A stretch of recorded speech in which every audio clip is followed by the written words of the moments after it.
Guten Tag, Miss wie geht's? Ich bin Dieter. I'm just going to reiterate some things, but I was trying to tidy up, and it's the weather's changing here.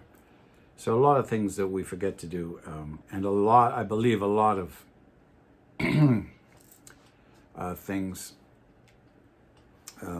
guitarists complain about, like with their setup and the condition of their guitar, is just because we tend to get lazy and we do stupid things that we shouldn't do. Now, this is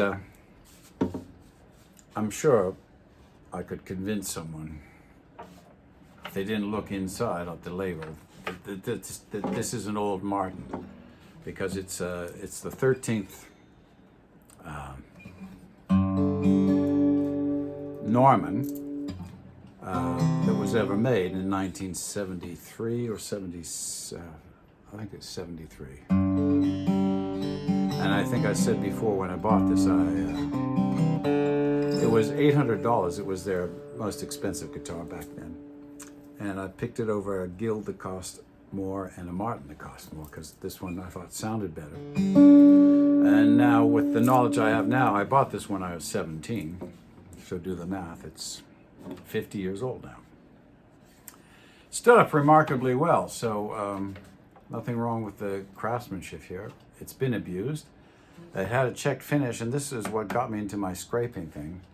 About, I guess 10 years ago, well actually it was when I bought my Boucher, so it'd be about 13 years ago, I was ready to just toss it in the bin because it had a bolt-on neck, and it had gotten loosey-goosey here, and there wasn't, I suppose I could have filled it with some wood to make it tighter, but what I decided to do, I'd taken a luthier course. This is where the original bolts were. But I'd taken a luthier course, so I set the neck myself, and I set it with glue and shims. And I did a good job on that. The bridge is never lifted. It's dipped a bit here. And I scraped it down. I put on some really good Goto tuners, and now it's one of my favorite guitars to play. The only reason I don't play it as much as my Boucher and Breedlove is because I have big hands, and it's not a 1 3/4, it's a 1 11/16, I think. I actually should measure it, but it feels like a 1 11/16. That's a Fishman sound hole pickup on it.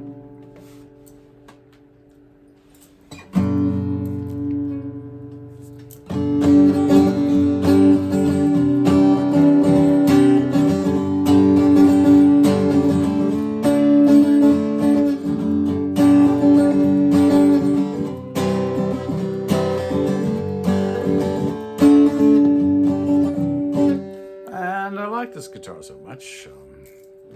Spruced it up. I put 2 pickups in it, so this has a K&K in it. There's the 2. So I'll plug the K&K in.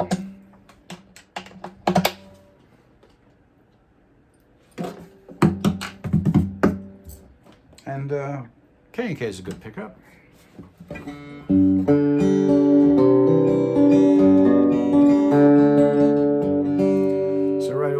It's got more punch.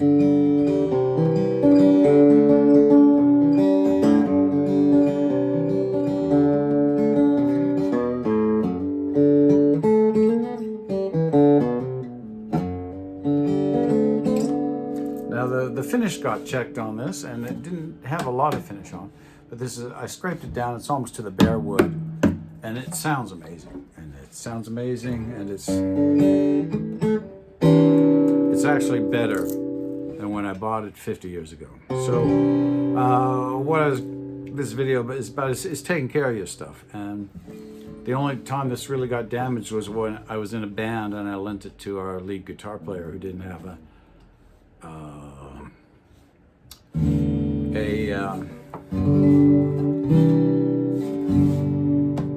acoustic at the time, and it was like minus 30 below, and the idiot took it home and took it from a minus 30 environment and opened it up in a 72 degree environment. So a change of 100 degrees, and it got a crack down here, which I repaired.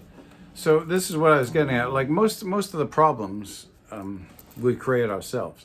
So, you know, don't leave your guitar lying about, right, near windows or heat sources or bathrooms and stupid stuff like that, which, you know, some guitar players do, and they go, oh, well, what's this? If you're not playing it, put it in the case. And I don't believe in humidifying the guitars because I've seen some damage inside.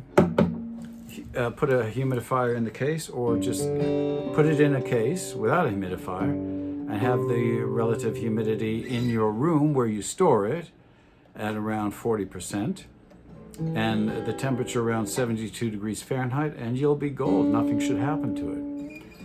And you know, once you get the action set up and stuff, look after it. Like, I used to change strings more often than I do now. Part of it gets expensive, but the other thing I found is you just want to clean the grunge out of the strings, and they will last a long time. So you take a good cloth,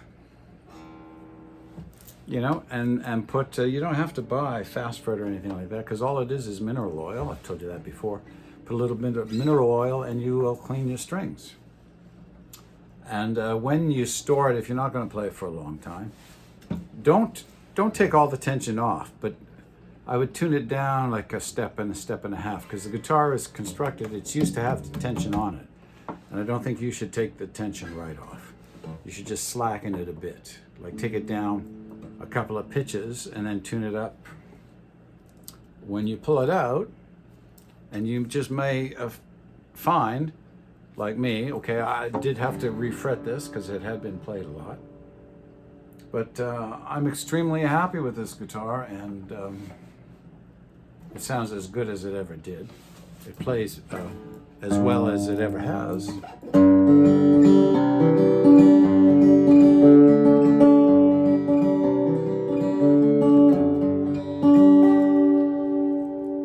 And, you know, like I said before, like, you might have something, you don't always have to go out and spend lots of money on something new.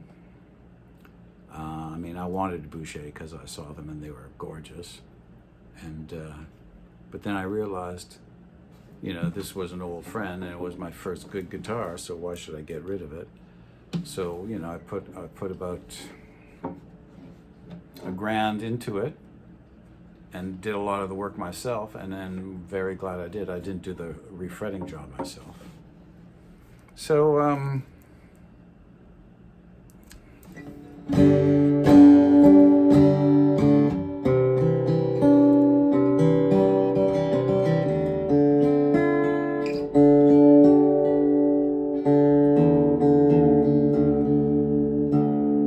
this has really, really beautiful tone, and I'm sure after 50 years it's torrified.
And the only other thing I did is I put because I over time this sunk, so the original man,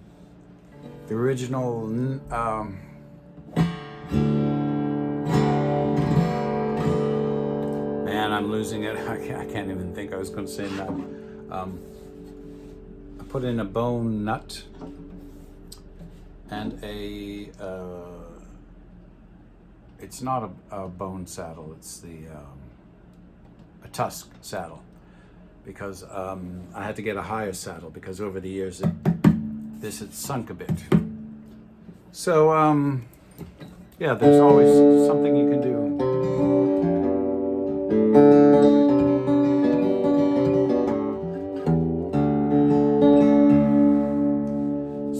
This is number 13, and actually was made by Norman Boucher, who was the uncle of Robin Boucher of Boucher Guitars. So I've got a pre-Boucher here that I really like. And take care of your stuff. That's Vida's Christmas advice. Vida Zen, happy plucking. Have a good day.